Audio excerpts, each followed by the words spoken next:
All right, good evening, everybody. Tonight is April 15th. It's the monthly meeting of the planning board, not planning board, sorry, school building committee. First item on our agenda is to review and discuss the cost estimates. So I'll let Jeff jump off with that. All right. So I think we are still everybody's thunder. The good news is we're on budget. Um, I'll share a screen just to kind of walk you guys through the numbers, and I'm going to use PM&Cs too because I think it's more digestible in this venue. Uh, screen three. Okay. Everybody see my screen with Fontaine's estimate? Great. Yes. Thank you. Yes. Fontaine has included their 177 page estimate deliverable, which has all the backup. They kind of break it down. This is the summary table, which I'm showing this. So essentially, they're saying that the direct cost of the work is approximately 75.8 million. And then they have their various design contingency, which they have at 5% escalation, their CM contingency and general conditions that are all per contract. We went back and forth with some general requirements and they made some reductions based on our initial commentary. For now, they're carrying subcontractor default insurance and then general liability bonds and insurances and markup. So all in, their number comes in at 98.1 million, which is below our overall budget. It probably reads a little easier with PM&C's estimate you guys are used to seeing here. So another way of looking at this is that essentially that same $75 million in direct cost is broken down to, a little less than half for the addition and more for the renovation. So 28 million for the addition, 36 million for the reno, some demo in there, some hazmat and abatement. That prefab building we're going to do on the site for storage, and then the site work itself, which is limited to the parking lots and underground detention centers and utilities all kind of total up to about 8.5 million. We're carrying design contingency and Fontaine's number, but they have various items added above the line, which is why their direct cost was a little higher, where PM&C kind of had it below the line, so they're at 6%. But all in, we come to the same at the bottom, the same grand total of 98 million point one. So both of these estimators, as well as the third estimators, all agree that we're on budget and in alignment with each other. We spent a lot of time chatting over the last day or two with the project team about some of the other costs on the project. Let me go back to their other estimate. Thank you. And that had to do with the alternates. There's an acid neutralizer that's an open topic that we're still trying to work through with the plumbing inspector. This comes to the amount of chemicals that are used in the building, volume, what they are, and whether it can be handled one way or whether we need an acid neutralization system. I will note that not by coincidence, the if you added the acid neutralizer into the base bid, we're still on budget. We're under budget now, tracking by about 145,000. So would that, if the acid neutralizer was to come back in, we could absorb that. The photovoltaics is carried somewhere else in the budget, so this is just a breakout price for that. Not that it's outside of that. We're going to talk a little bit about the flooring in a minute, about what's not included. And then a conversation I had earlier today with some of the school leadership was there was a question and a recommendation by the security consultant whether we want an emergency phone on the site that would have an AED unit on it. So, one of those life resuscitating units. Not an inexpensive unit, but I think we're going to look at some cost options if that is something that the building committee wants us to look at. This would probably be located, either by the football stadium or the adjacent baseball, but somewhere kind of approximate to all those outdoor fields and is accessible on, nights and weekends in case somebody needs life-saving equipment. So that's something to consider. We're going to look at whether we can mount that on the shed and if that saves any money as well. And then we got some unit prices for vape detectors and additional motion detectors, but we're not going to get into that tonight as much. We did add, since the schematic design, an additional wall in the library. And so what that wall is if you recall, our library is our older gymnasium, and so it's a double height space. So to add a wall there is not an inexpensive endeavor. And we're proposing to have a sliding partition there. And I'm going to let Steve show you guys an image of what that looks like. That's within the budget right now, but that's approximately $140,000 worth of structure and wall. That should something else have to come out, that's another relief valve should it be needed. But I'm going to turn it over to Steve or Matt if you guys have that image handy to kind of walk the committee through it. Yeah, I can bring it up.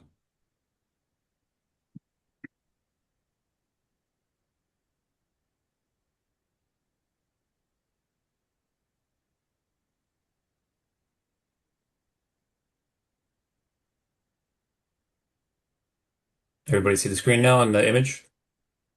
There you go. Yep. So this is an image kind of in the back, looking from the back corner of the media center. What you see straight ahead of you is the existing corridor wall with the doors, some new glazing looking out into the corridor. Up above is where the existing polycarbonate is at. We're replacing that. We have to actually raise the sill up slightly because of the snow loads and drifting that happens there. So that's raising the sill up, putting in new polycarbonate. We put new ceilings in, so the ceiling slopes. It's basically starting at the head of the polycarb and then slopes down on an angle and hits kind of the box that creates the small groups rooms and the office area. And then in the back here, kind of right off the corner of where we have those breakout kind of small group rooms and the office, we extend that wall all the way across per the request during the last round of programming meetings. And we have a folding aluminum glass partition there that allows that space to get opened up. And again, the head of that I think is around 8 feet and goes across so you can fully kind of open that wall up and separate the classroom from the rest of the media center. And Matt, to jump in on that, part of the reason why the structure is expensive in that area, because they have to put a big giant beam over that doorway to keep it from deflecting. So that's part of the cost.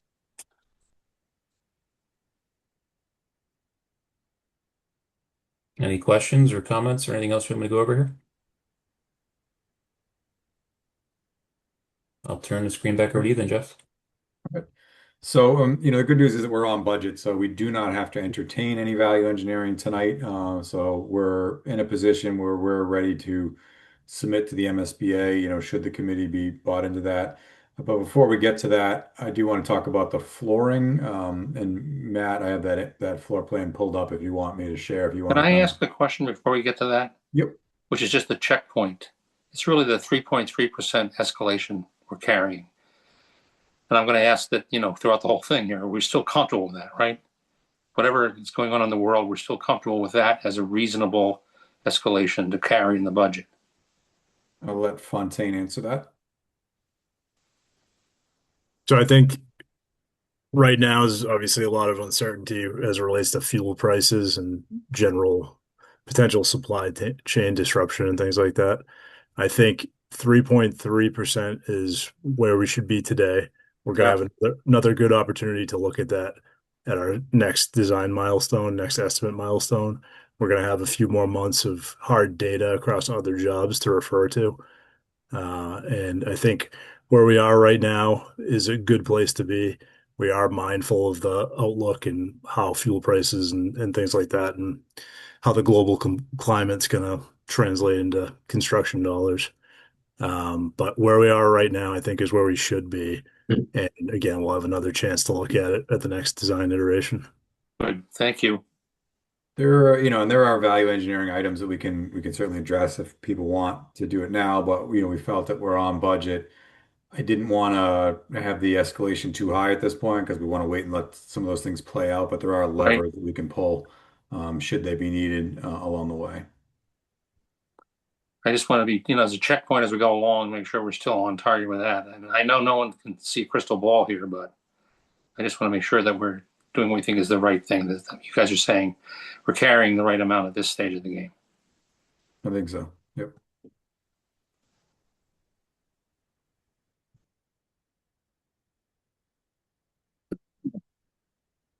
All right. So one of the things we do want to talk to you tonight about is the flooring. And so, budget has always been the mantra of this project, right? Trying to get value, trying to keep costs. So during the schematic design, collectively, the decision was made to only replace the flooring that needed to be replaced, right? And so we knew at some point that was going to make kind of a patchwork in some locations, but we've now actually had that drawn by TAPE, and so we'll kind of show you what we own today, and I think we're going to then work with the project team to price out some additional options about where it makes sense to kind of move those lines, pick up whole classrooms, maybe extend areas and hallways, the things that make sense overall.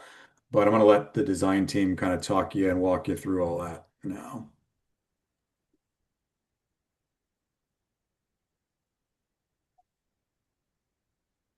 Go ahead, Matt or Steve, whoever So wants what to. you can see here is the way that we kind of have the flooring now is we tried to leave as much of the existing VCT as possible and only replace it where, it really starts getting chewed up into like chunks and pieces from trenching, from moving walls, and anything else that's happening to the existing floor and slab below. So the blue is kind of what we have shown in the estimate set right now for new VCT. Gray is where it's all existing VCT to remain. Jeff, I don't know if you want to flip up to the second floor. We can kind of look at both of them. So that's what is currently covered in the cost estimate. Again, our recommendation, because it's really getting piecemealed and choppy, and there probably is still some other locations where we still need to include some new tile just from floors of the walls shifting around and everything else. So anywhere we're putting in new walls or shifting walls around, we end up kind of taking the tile out and patching it so they can get everything installed correctly. So ideally, our recommendation would be to replace all the flooring with new vinyl quartz tile in lieu of doing kind of the piecemeal VCT here. We understand that there is a cost associated with that, but in the end, it's going to be choppy. It may not look great because you are going to have existing tile next to new tile, and it also gives John one, continuous floor to maintain because the new vinyl quartz flooring does not require waxing, which I know makes him and the maintenance department very happy because it's less maintenance and cost down the road later for them. So this is kind of where we're at right now and what's shown in the estimate. And again, as we continue into further design and coordination with our consultants, it's very likely that, more trenching and opening the floors may need to occur in order for, final plumbing connections and other stuff as we continue to design. So earlier today, we had a working group meeting, and one of the questions I asked is if it makes sense to, instead of having it patchwork, make the whole room redone, which then we determined we think about 75% would be replaced. And 25% would remain. So the question on that would be, what would it cost to make those areas whole? And then the other question is what is the upcharge to go ahead and do what they're suggesting, which is redo it all with a different material, because the different material has a higher cost. It has a lower maintenance cost, but it has a higher initial cost for installation. So, right now we're building the building, and that's our job is to manage that budget. If John has to go to a town meeting and get something passed to increase waxing because we have to wax the floors, that's a whole different ball of wax at the time. So that was what we had mentioned. So I don't know if there were any thoughts from the committee. What's the longevity of what we have today versus what we're proposing to put down?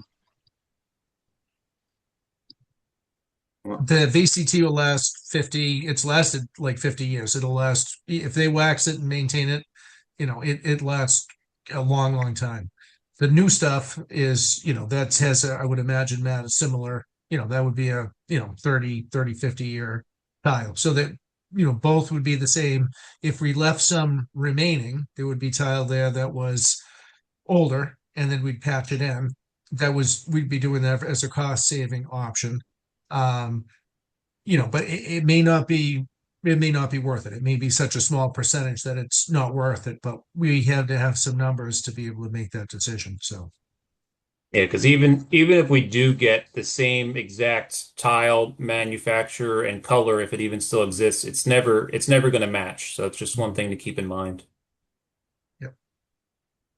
Well, obviously, without knowing the number, it's hard to opine, if you will. But certainly, if we can do it, we'd be much better off, it seems to me, replacing the floor rather than leaving a patchwork, which, no matter how careful you are, is always going to, I think, create issues. Now, can I ask a question about this particular drawing here? Yep. The gray is where you would leave the existing flooring, right? Yep. So is this the first floor?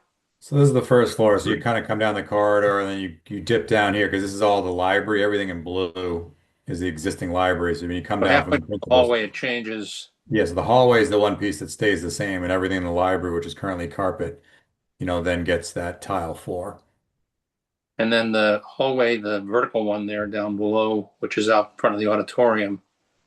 So yeah, that's I think I'm not sure the reason for all the rhythm here, whether it was breaking it up for a certain thing, but there's also a certain amount of trenching that happens in the floor. So when you see odd shapes like this, right, it's a literal like only replace it if we have to, right? That's the kind of starting line.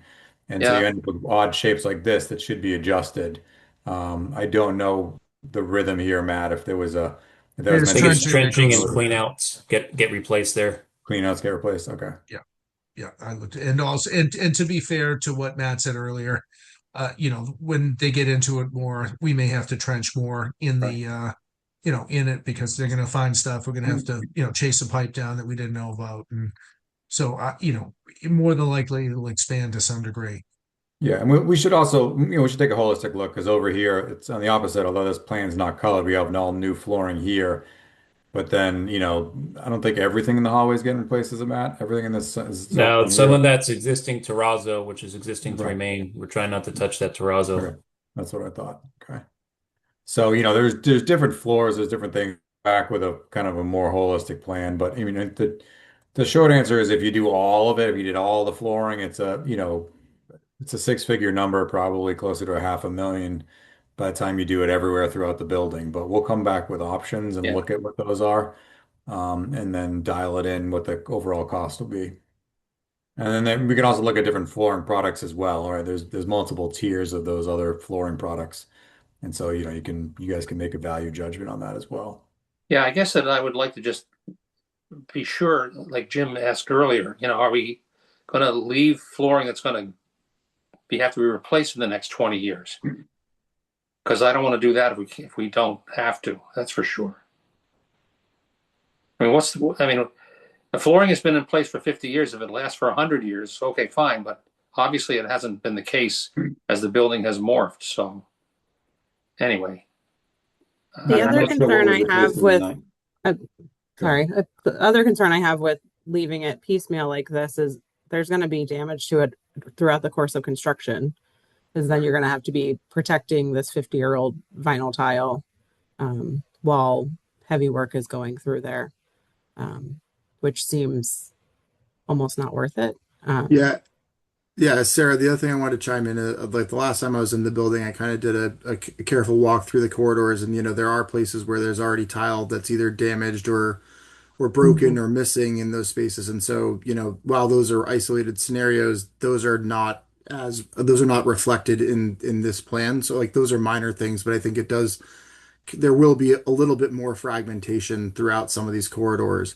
I think the other thing, and Jeff, feel free to mute me if I'm opening up a can of worms you don't want to open up. But I think, if this was something that we wanted to do that we were going to consider in order to try and contribute to the overall look of the renovated space, I think, some of the items that we had brought in from DD that were baked into the price that you're seeing tonight, like the reconciled price tonight, including like that nano wall that we were showing you, the folding glass partition in the media center.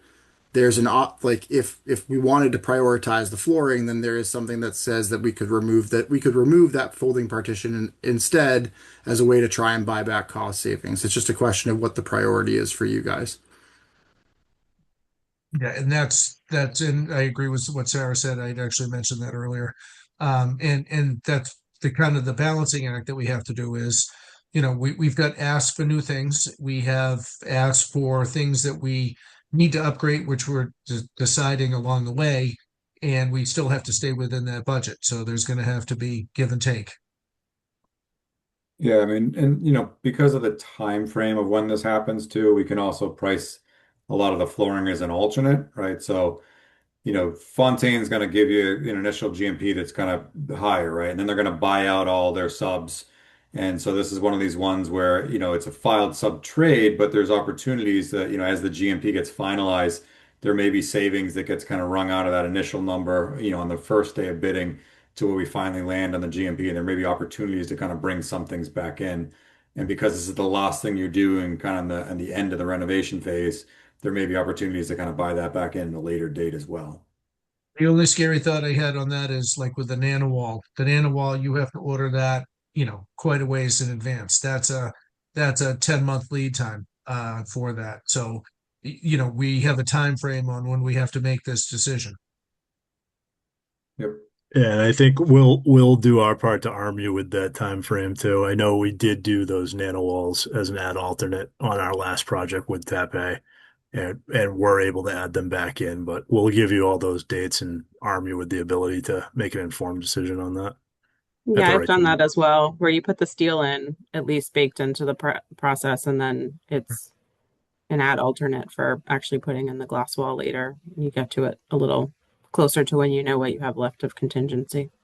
The only thing with that is that the steel's probably 50, the steel frame is probably 50% of the Right. cost. Right. Yeah. So So- you're only getting half of that savings at the moment, but it's something. Yeah. And what's the cost benefit to having this set up or decided prior to going out to bid? I'll let the CM answer that, but Yeah, I don't have much reservation about doing it as a add alternate because we could always pull that steel back in the detailing process, delete that beam, take a credit on it. Like there'd be ways to manage that. I don't think it's a huge cost driver, whether it's in originally or whether we treat it as an add alternate and bid it as an add alternate with the subs. Okay. That gives us some more time. Yeah. Rich, Yes. I would like to see, as much as I've walked on that stuff in the school, I've no clue what it looks like. None. I'd like to see that and samples of the other tile. Could we do Meaning the that? new quartz tile and Yeah. the VCT. Yep. yeah, we I can, don't I we think- can have the moment. design team bring that back to you. So when they present, we'll probably push this out for another month or whatever time it takes the design team to come up with the samples, do a couple alternates. We'll have the CM pricing. We can present that either at your May meeting or your June meeting, and then have an informed decision of how you guys want to proceed. And that could be both the feel of the materials, in terms of what they look like, and as well as the actual pricing options related to them. Yeah, we typically drop off a tray with all like the physical samples so you guys can look at them, pick them up, touch them, feel, and everything else. Make sure they're what you expected and what you like, and then if you have any feedback, just let us know. But that'll be coming up as we continue along with CDs. All right. Sounds good. Okay. What was the other? We had a couple other items on that list, Jeff. You want to blast through those for us? It was really just, we talked about the acid neutralizer, the photovoltaics is covered elsewhere. That was the larger number, all in, could be 800,000, but I don't think so with the flooring once you kind of do the full scope of that. And then the other ones, we're still pricing up and tweaking the impacts to the TV studio as it relates to even swing space. I think there's a little bit of things we still need to tighten up there. And then that one was the blue phone that we talked about being out on the site. At this point, we're not moving forward with the extra vape to have, I think it's 11 or so already in the base project, and this was to add that in locker rooms and other areas. But right now we have it in the bathrooms. We didn't go through the motion detectors, Jeff. I know that that's basically the first floor motion detectors, if I remember correctly on that. Yeah, this was adding a bunch more, and I forget why Pam came. It up was the with first something floor to come up because the with, but- windows weren't covered. So basically, if they smashed through the windows at night, then they would get caught by the motion detector.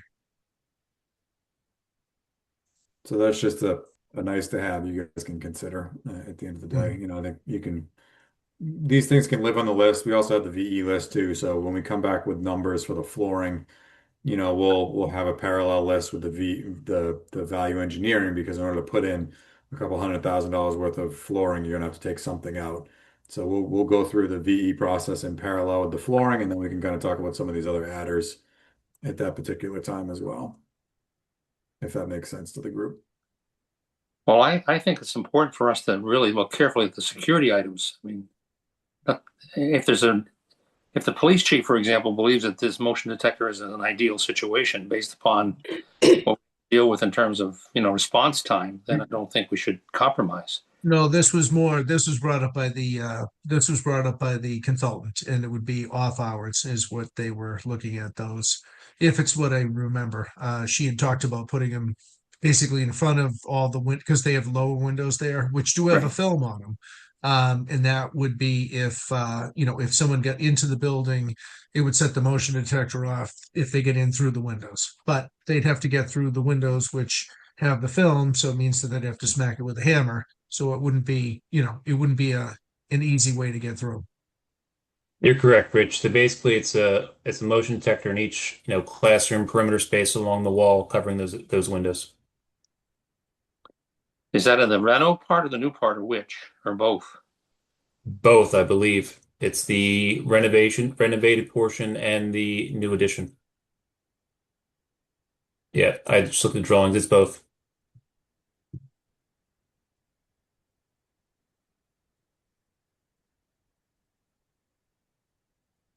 Yeah, they wouldn't, because the motions wouldn't be active during the day. They'd have to, they would be off hours when they left and they alarmed the building. That's when those would be activated. Yeah, we still have motions out in the corridors and other spaces, just the perimeter ones around the building and the interior side.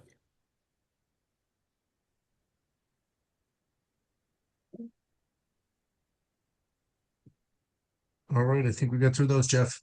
All right, so I'll put Fontaine on the spot again.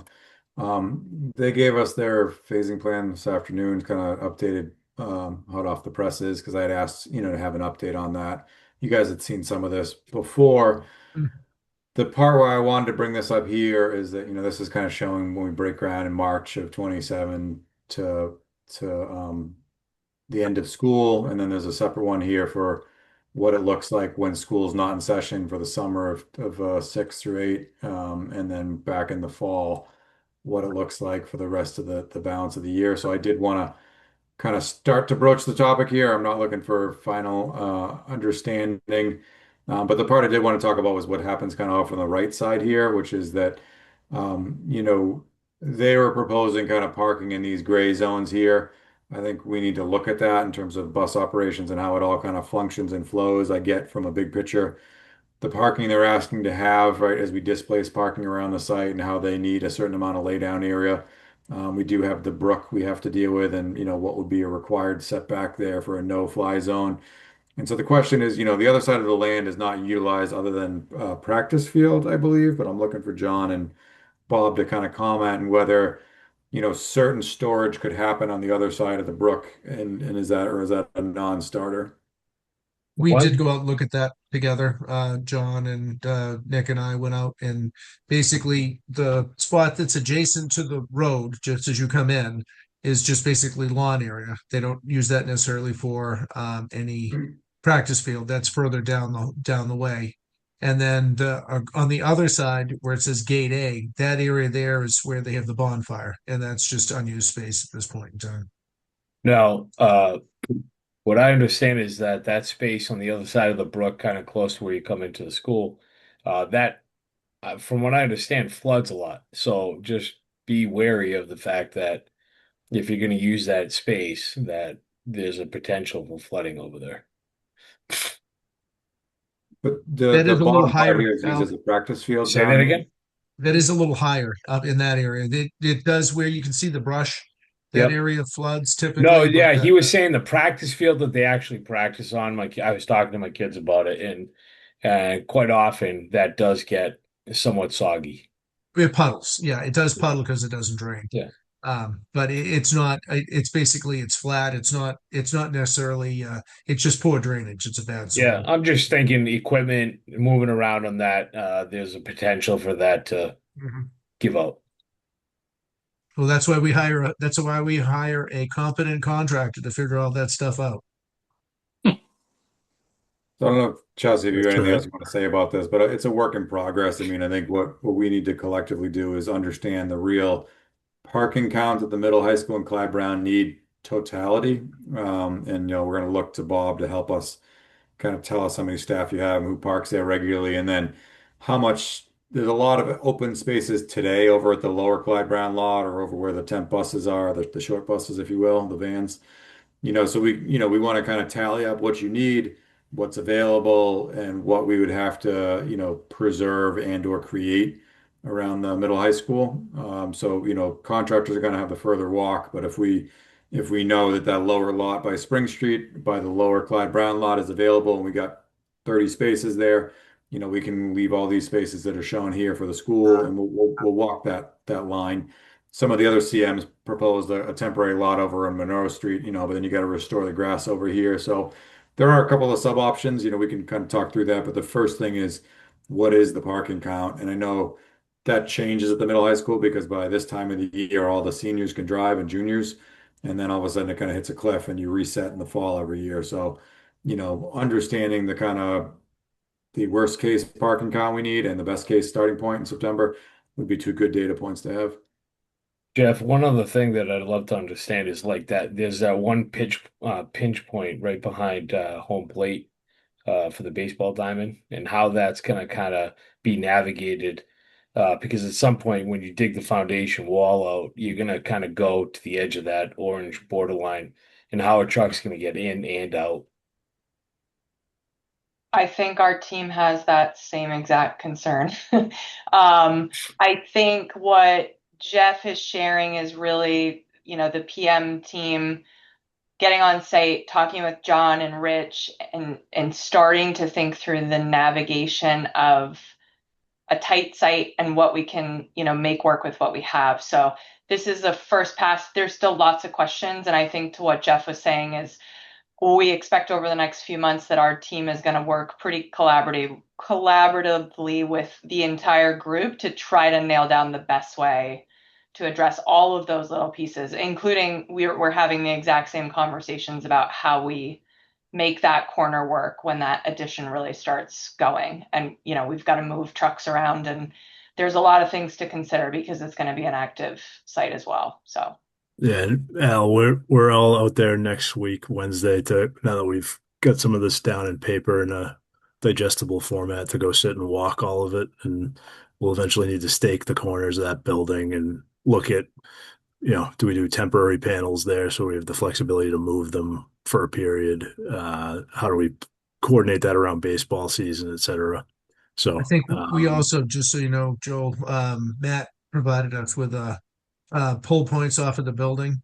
Yep. So you don't have to have a surveyor out there, but because we actually, Al was kind enough to go out and actually pull his tape on it. And that's where we determined exactly where it ended up, next to home plate. And Yeah. your point is, I think we had talked maybe about you get something like a Trusca block and you set those up, as up against the backside of where the home plate is. That could create something where you could drive over it. Then you just have to make sure the dump truck's not driving behind there when the kids are there. Yep. Yep. But that is going to be a tough corner. It is.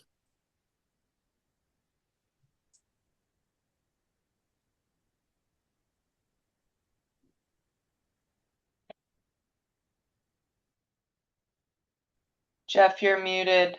I think you're talking to us. Thanks. Yeah. So that was kind of the base placeholder we have now, but it's an open discussion. Just wanted to give you guys real updates as we kind of go through it. We own something with the group and we're going to kind of work through that overall. So that was it, I think, for the things we wanted to talk about tonight overall.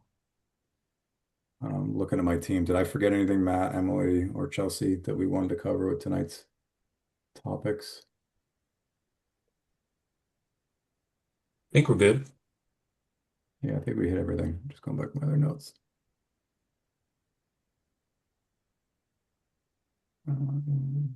No, that's it. So Just on the parking, I want to make sure that we take into account the 2 town meetings that are going to be held in that building during this period of time. Now, typically that's not a big issue because we don't have thousands of people show up. But if we have some hot item, we got to park, 300 or 400 cars, we need to at least consider that. Now, as I see it, I don't think it's a major change because both of those town meetings will be held during the school's active in May and November. So it's not going to overflow into summer, but sometimes it could bleed into that. Just make sure that the town administrator knows scheduling here. That's all. Understood. I mean, we won't plan for the two major, we'll make sure there's access to the building, but ultimately for the volume of people you're talking about, we'll be relying on Clyde Brown. Just in the The reality. parking lot, right? Yeah, for Yeah. parking, yeah. As is, nobody parks at Clyde Brown, they take the closest illegal spot they can get, so we'll That just. wasn't quite true at the last town meeting because I ended up in that lot down there. Oh, everybody was parked out, nobody, I was at Clyde Brown, it was wide open, but everybody parked on the grass everywhere else close to the building because nobody wants to. Right. Anyway, we'll work with the chief to make sure he enforces, parking in the right places. I did remember the other thing we want to talk about is we covered this with the working group, but just for clarity's sake, the radon system in the building, we're not designing a full code under the slab radon system with pipes everywhere because that's like a $250,000 hit to the overall budget. What we are including is provisions for future modifications. So we'll have vertical chases sprinkled throughout the building. And so right now we've done 10 tests in the existing building and there's not radon above reportable limits in the existing high school building. We are going to have an addition over there. And so we'll have a couple of vertical pipes in the addition and a couple of them in the renovation, wherever we're opening up the floor slabs. So that should you open the building and test again and have something, you can add a fan on the roof and you'll have a chase for the gases to escape. But I just wanted to let the committee know that that was the decision that was made at the working group and is consistent with how we've kind of talked about it to date with everybody here.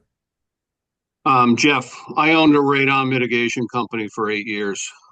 So happy to lend whatever expertise. The key to good mitigation is under the slab. How you create airflow under the slab. That's the key. Okay, thank you. Agreed. All right, so with that, the only thing we're looking for tonight is an approval to authorize the OPM to submit the design development package to the MSBA. Rich, you're on mute if you're saying so moved. I'll say it. So moved. Rich, you're muted. Still on mute. We can go ahead without him. Let's just tell. All right, I make a motion that we, Jeff is muted for us, now I'm muted. I make a motion that we approve the 30% design development submission for the MSBA. Second. Okay, motion's been made and seconded. Jim, Yes. Diane, Yes. Al, Yes. Sarah, Yes. and I'm a yes also. I think that gets us enough, right? Yep. All right, so the motion passed. Yeah.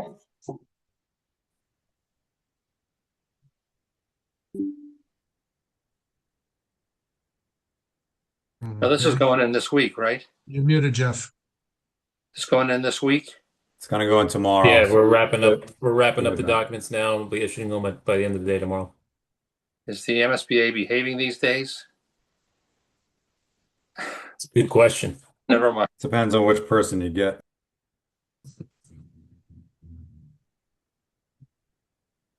All right, I think that if that's it, Jeff, I think we're done with the Taipei gang and the Yeah, I think Fontaine the gang. only other thing is we're gonna work on at your next meeting. We're gonna come up with our typical work plan of all the things we're gonna talk about. We're gonna be entering 60% construction documents. We'll advise on the topics for your upcoming meetings. For now, I think we should put a placeholder of May 20th. I think that's the next Wednesday. I don't want to do the first two because I think it'll take us a minute to get moving and mobilized. So for to have content, we'll meet that third Wednesday in May, kind of past town meeting and all the other things that are kind of competing this time of year, if that works for this group. It's true.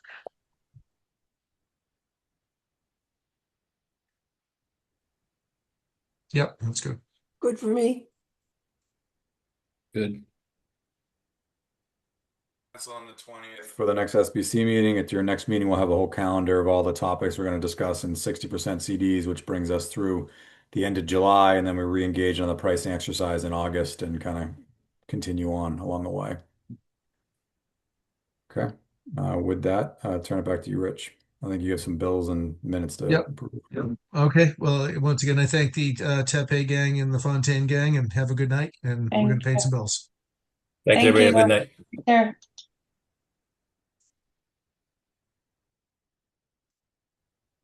Tim is all over it. She's already got it shared. I'm ready. All right. Let's see. I make a motion that we approve the invoice from Vertex for work on the month of March for the amount of $31,700. Second. All right, motion's been made and seconded. All in favor? Aye. Aye. Aye. Motion passed unanimously. Next item is TAPE. It's the monthly invoice or progress invoice. And that would be for the amount of $341,807.50 for the month of March. Second. I'll note they had a reimbursement in there, so they've registered the project with LEED. That's that $1,700 in there, so that's a reimbursable for them. But just want to let you know it's been registered. I All second. right. Motion's been made and seconded. All in favor? Aye. Aye. Aye. Motion passed unanimously. And then we have minutes from 3:18. All right. I make a motion that we approve the minutes of 3:18 as submitted.